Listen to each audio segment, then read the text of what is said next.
appear weak when you are strong, and strong when you are weak.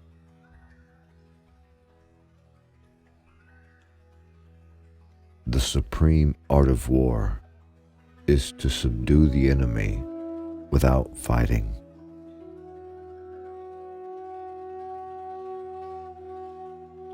If you know the enemy and know yourself, you need not fear the result of 100 battles. If you know yourself but not the enemy, for every victory gained, you will also suffer a defeat. If you know neither the enemy nor yourself, you will succumb in every battle.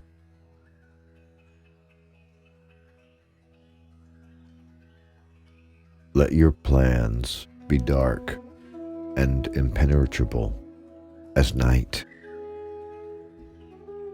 and when you move, fall like a thunderbolt.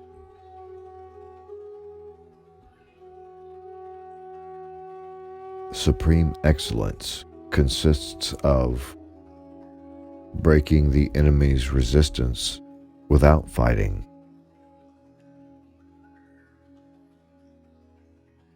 All warfare is based on deception.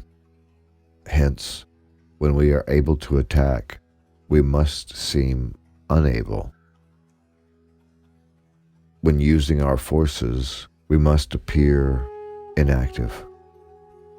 When we are near, we must make the enemy believe that we are far away. When far away, we must make him believe we are near.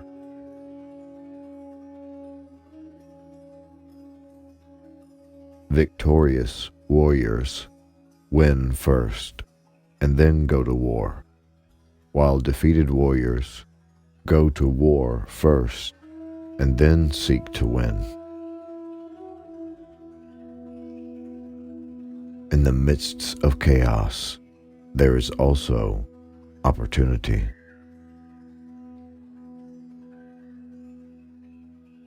If your enemy is secure at all points, be prepared for him.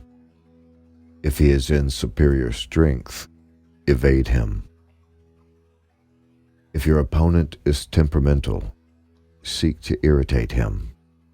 Pretend to be weak, that he may grow arrogant. If he is taking his ease, give him no rest. If his forces are united, separate them. Attack him where he is unprepared. Appear when you are not expected.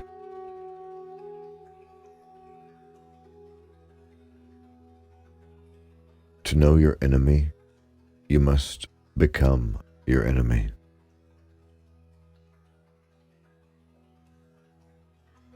Engage people with what they expect. It is what they are able to discern and confirms their projections. It settles them into predictable patterns of response, occupying their minds while you wait for the extraordinary moment, that which they cannot anticipate.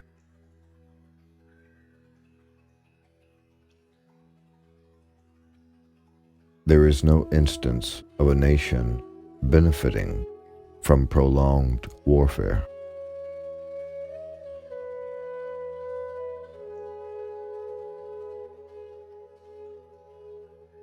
Thus, we may know that there are 5 essentials for victory.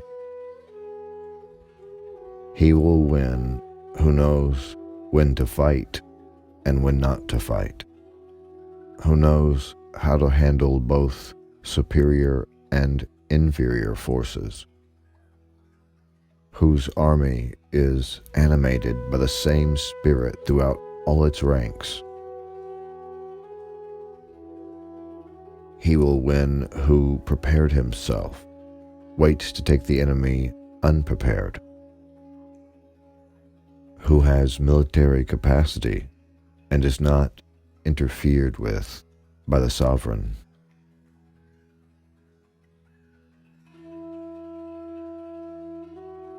Treat your men as you would your own beloved sons, and they will follow you into the deepest valley.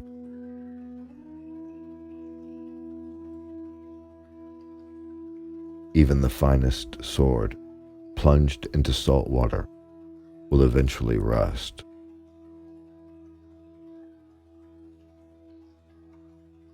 Move swift as the wind, and closely formed as the wood. Attack like the fire, and be still as the mountain.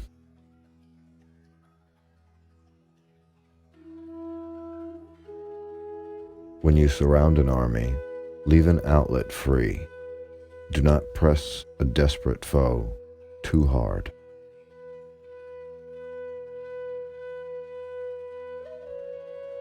Opportunities multiply as they are seized.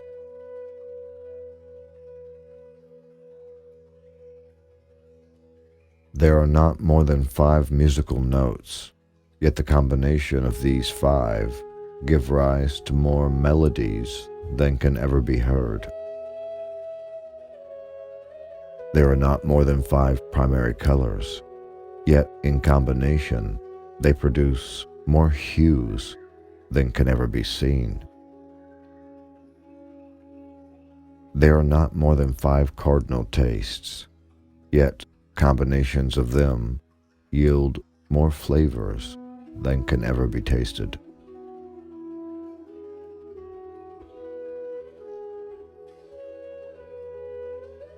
The art of war is of vital importance to the state.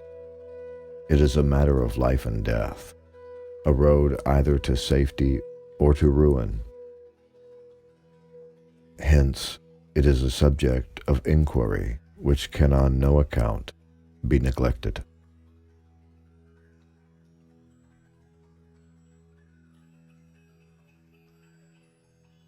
Who wishes to fight must first count the cost.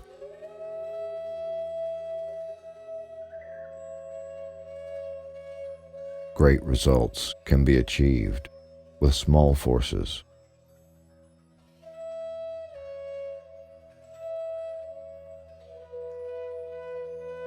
Know yourself, and you will win all battles.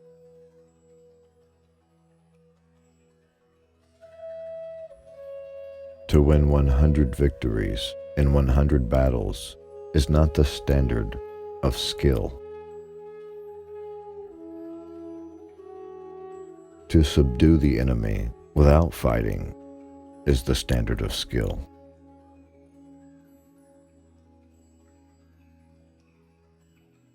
Be extremely subtle, even to the point of formlessness. Be extremely mysterious, even to the point of soundlessness. Thereby, you can be the director of the opponent's fate.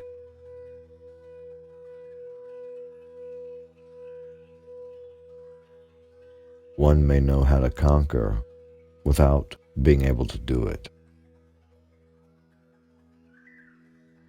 Rouse him and learn the principle of his activity or inactivity.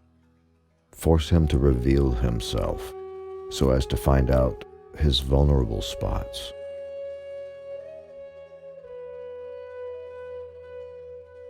You have to believe in yourself. If the mind is willing, the flesh could go on and on without many things.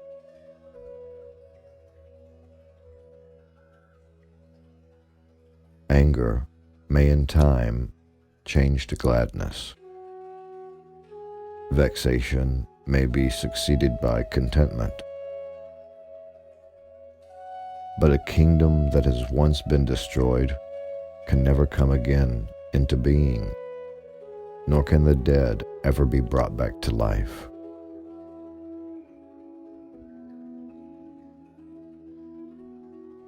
There are roads which must not be followed, armies which must not be attacked, towns lands which must not be besieged, positions which must not be contested, commands of the sovereign which must not be obeyed.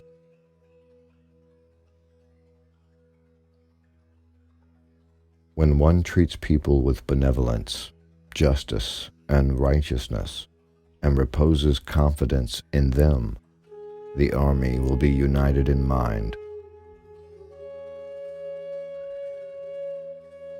If you wait by the river long enough, the bodies of your enemies will eventually float by.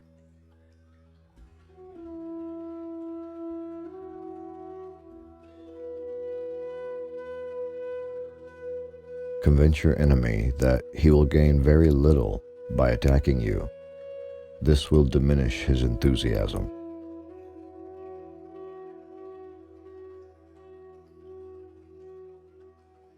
If soldiers are punished before they have grown attached to you, they will not prove submissive, and, unless submissive, then will be practically useless.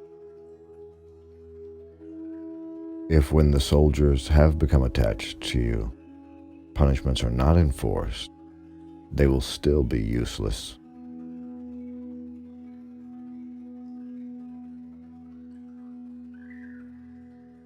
To secure ourselves against defeat lies in our own hands, but the opportunity of defeating the enemy is provided by the enemy himself.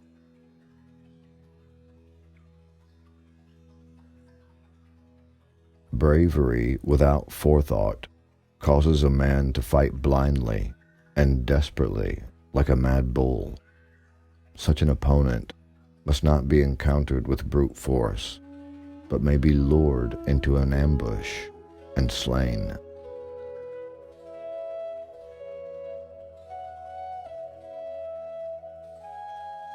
The general who advances without coveting fame and retreats without fearing disgrace, whose only thought is to protect his country and do good service for his sovereign, is the jewel of the kingdom.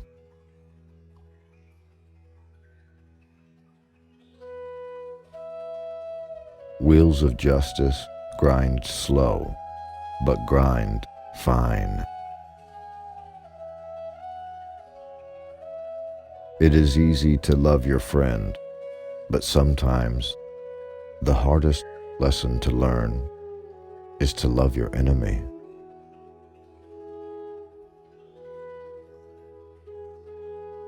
Water shapes its course according to the nature of the ground over which it flows.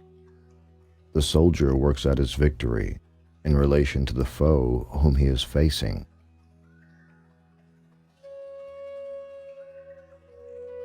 Disorder came from order.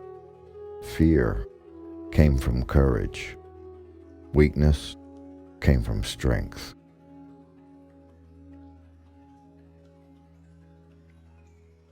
There are 5 dangerous faults which may affect a general: recklessness, which leads to destruction; cowardice, which leads to capture; a hasty temper, which can be provoked by insults; a delicacy of honor, which is sensitive to shame; over solicitude for his men, which exposes him to worry and trouble.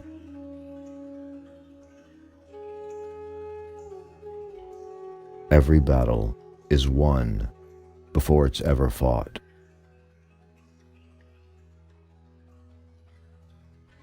He who does not know the evils of war cannot appreciate its benefits. In battle, there are not more than 2 methods of attack: the direct and the indirect. Yet these 2 in combination give rise to an endless series of maneuvers.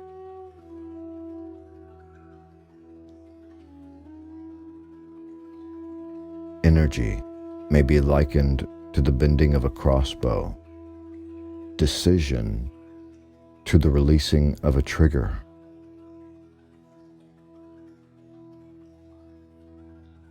Therefore, just as water retains no constant shape, so in warfare there are no constant conditions.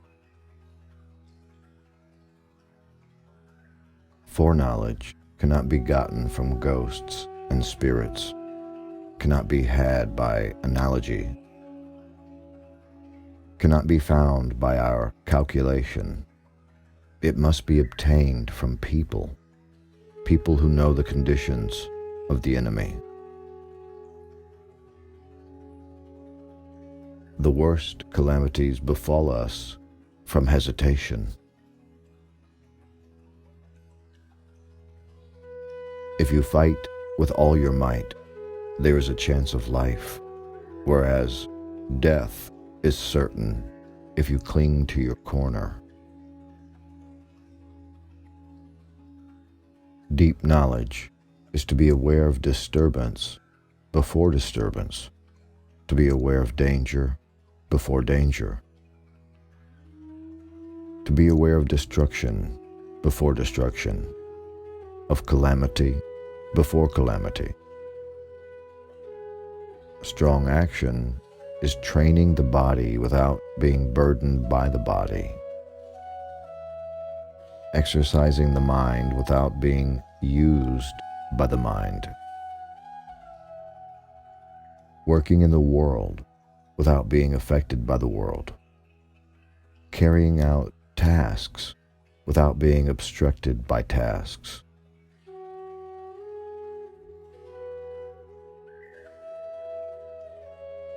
Whether in an advantageous position or a disadvantageous one, the opposite state should be present always in your mind.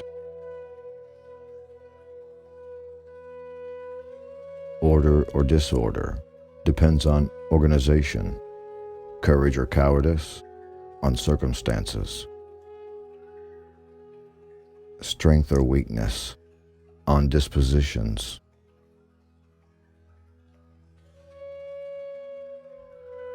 Danger has a bracing effect.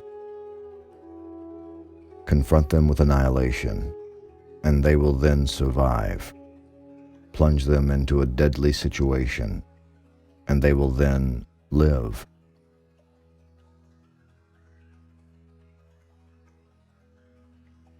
When people fall into danger, then they are able to strive for victory.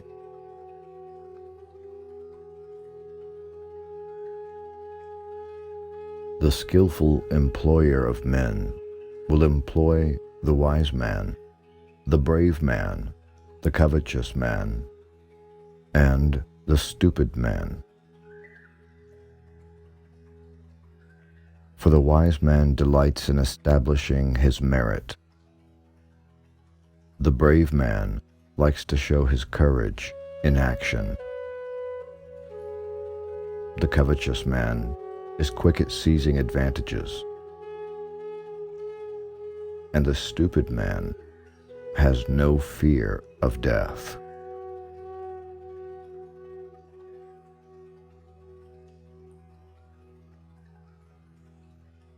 Those who are skilled in combat do not become angered.